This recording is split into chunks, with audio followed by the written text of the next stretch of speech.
there. Welcome to episode 4 of From Peaks to Properties with me, Amy Clark, and Chris Mogensen, real estate agents with Royal LePage Solutions here in Canmore. we are going to take you for a walk around the Cougar Creek area. We're currently standing on one of their bridges, and we're going to try to take you all the way up to the new dam that's been built to help mitigate flood risks along this creek. So come along with us. We'll tell you a little bit about what's been going on in town, a little bit of what's to come, and what's been happening in our market. Hi there. So why don't we kick things off, Amy? Tell us a little bit about what's going on, upcoming events in the Bow Valley. Right, so did a little bit of research on that, and the one that I found the most interesting was the Big Bear tournament that's going on again at the Nordic Centre. What kind of tournament is this? It is a national disc golf tournament, which I didn't even know they had that. I didn't know that it was a national sport, so I thought that was quite interesting.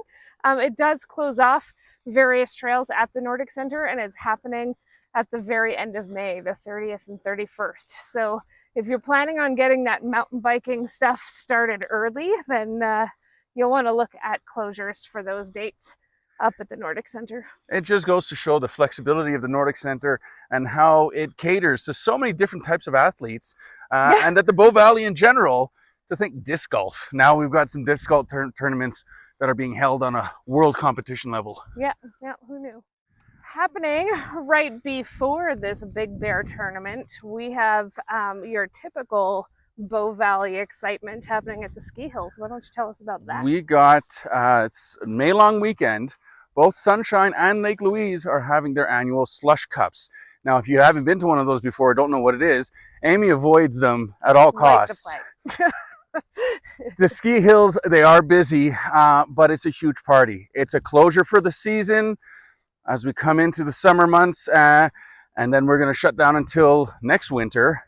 Big party. You've got DJs, music, and a last chance to go enjoy the ski hills. So that's coming up, like I said, end of the May. Slush Cup is the competition to ski over the slush water and not fall into the slush water. And you have to join to be able to compete in that. You come down the hill really fast, and then you go across the water. And typically people are in like costumes and things like that. And whoever makes it across, like, gets to win stuff. It's a big family-friendly party at the ski hill with a whole bunch of other obscene things that happen. And it's like super busy, which is why I typically avoid that day. We talk a lot about different events that go on in the Bow Valley all throughout the year. A lot of people, they like to take part in these or want to find out more about them, but maybe you're somebody who can't afford a full property, whether it be a weekend residence or full-time one in Canmore. What kind of other options might there be for somebody in that situation who wants to come and experience some of these things in the Bow Valley, but just doesn't have the budget for that big ticket home? Have you heard of Canmore's fractional listings? I very much have heard of Canmore's fractional listings. I actually have a new listing out currently in Silver Creek Lodge. And basically what a fractional property is, and there's quite a few videos on my personal YouTube, Amy Clark Realty, that actually dive very deeply into fractionals, so feel free to check those out. But to give you kind of like a shortened version of that, is that you are purchasing a property usually for under $200,000 that allots you 12 weeks a year, which works out to 1 week per month on a fixed rotational schedule. So every year those weeks shift by a week of usage. And if you can't can you take a vacation 1 week every month? Not necessarily. No. I would love to, but that's not really a realistic thing to think of, right? So when you cannot vacation in your vacation property, you add it to the rental pool on site, and you can earn revenue from having it in the rental pool. And what I've seen typically is that you should be able to use 5 weeks of your year for yourself, and the other 7 weeks will pay for the rest of the costs of that fractional ownership. So your condo fees, which cover, in Silver Creek Lodge, cover everything, including property tax. And they do have a few different buildings that offer these fractionals. They're not all throughout, and it has to be pre-zoned for that. Yeah. I think what's important for people to know too is that you have different options where some are sold. You've got maybe a quarter share where it might be 12 weeks a year. You've got 12 shares. You've got different options that, based on how much you're able to use it, will then also affect the price.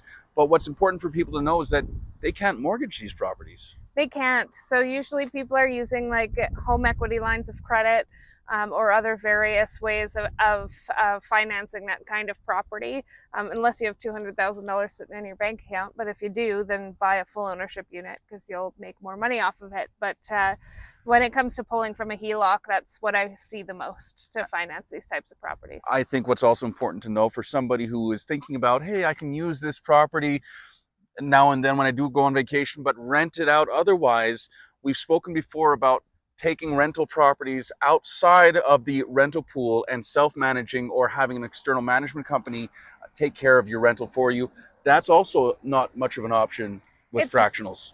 The only building that allows for self-management in fractionals is lodges of Canmore, and they only have 2 units that are fractionalized, which offers 8 possibilities to purchase in lodges in a fractional property, and they do not come on very frequently.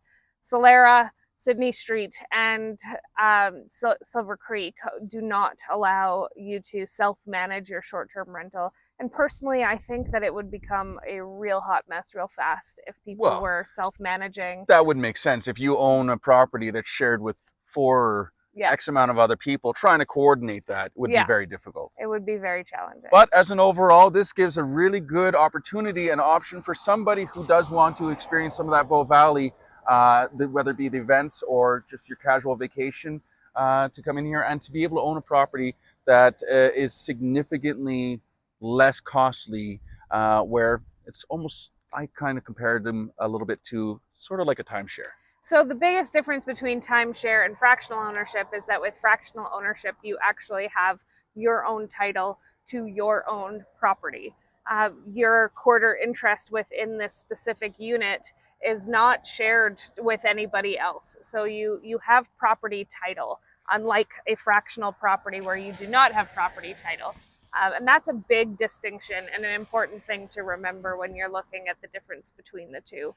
And all assets too, it's important to be known, all of the assets and expenses and taxes that are associated with these properties are also all divided up as far as responsibility between the 4 owners. Absolutely. Or 6 owners, or whatever it may be. But the biggest part is that if somebody defaults on their condo fees or whatever, it doesn't fall back to the other 3 owners. That because you have separate titles, you have separate responsibilities. That's some great information. So for anybody out there who might be curious on finding out more, say, hey, that might be a really great option for me, you can definitely reach out to Amy or I to find out for more information on that. Yeah, absolutely. Well, speaking of those, how many of these properties are on the market right now?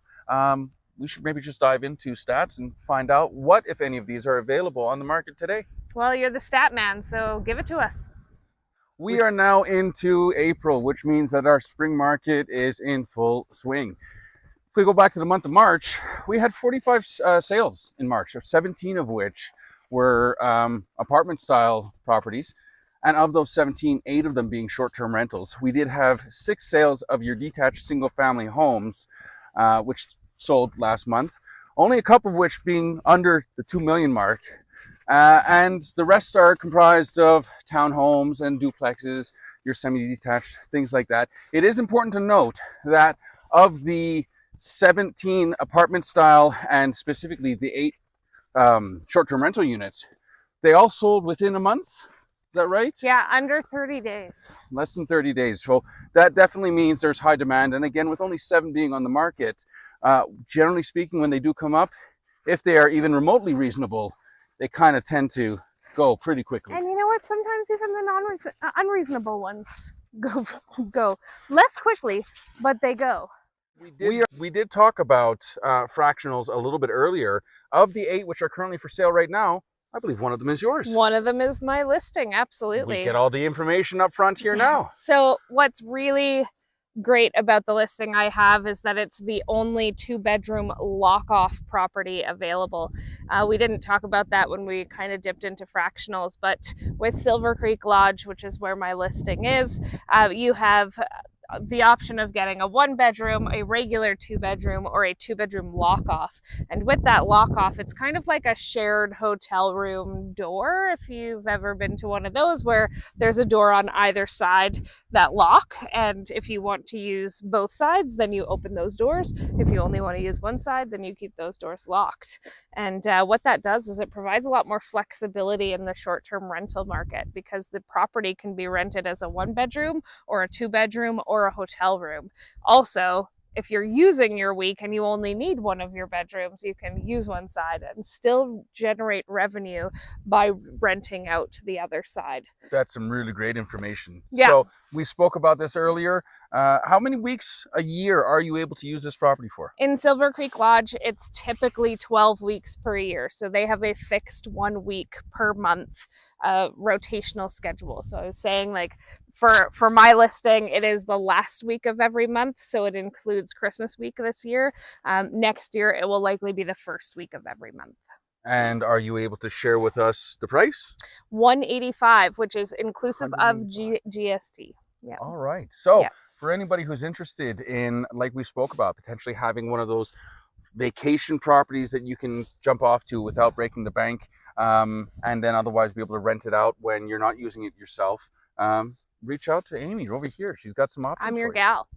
Yeah. Short-term rentals and fractionals are kind of the biggest sales that we do here in the Bow Valley. So happy to help. We'll give you a very quick tour of the Cougar Creek Dam. That is where we are right now. We're right at the tippy top of it. You can see the views from here are spectacular. Chris, do you have any idea how much money they spent on this dam? Do you remember? Multi-millions and millions of dollars. Lots of moolah. They spent lots of money, but for a good reason, because we had the 2013 flood here, which was very devastating to a lot of homes. They needed to provide a way to mitigate the risk of one of those floods happening again, which is why they built this great big dam. It also certainly helped with the anxiety and stress around purchasing a house along the creek because of the flood zones that they were in and the damage that happened when that 2013 flood did happen. I think it's important, though, to be clear that this is, although, of course, to keep the residents safe who are by the creek bed, that 2013 flood, this was a 1 in 100 year event to happen. Yeah, we had our year's worth of rain in like 48 hours. It was kind of crazy. Normally at this time of our video, I'd share a little bit about some of the hikes that I've recently done, or different activities and places that you can go and explore. But this time around, I don't have any of that. Why is that? Reason for it being... Oh wait, here, let me switch the camera around and show them why. Oh, look like this. Chris, your feet are gonna get wet. Well, I know they're gonna get wet. Oh, I don't have a choice. So basically, the trails right now are not in great condition, even the easy ones and the very frequently walked ones, like the ones that we're on right now. And so usually in springtime, we take a bit of a break when it comes to hiking and getting out and doing those kinds of activities.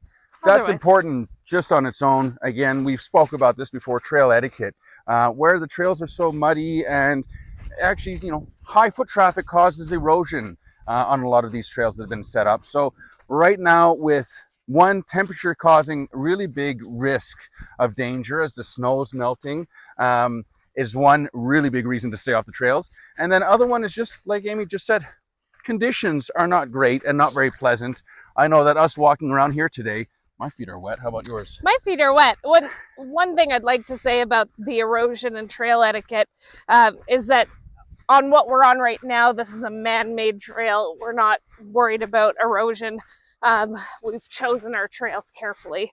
But when you go into like places like the backcountry and stuff like that, that are not packed conglomerate like this is, then that's where you get that kind of trail erosion.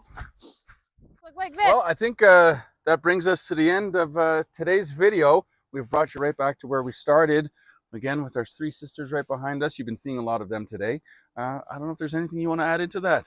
No, I think that's pretty much it. I mean, as always, if you're looking to buy or sell in the valley, you've got two two people here that are very happy to help you, whether you're relocating from Calgary to Canmore or looking to purchase in Cochrane and move from Canmore to Cochrane where it's a little bit more affordable. You have all sorts of options and we're here for you every step of the way. So thanks for joining us, joining Amy, myself, and Kit Kat on our walk around today. And if you have any questions, feel free to reach out and hope to see you again next time. You bet. Talk soon. Bye-bye.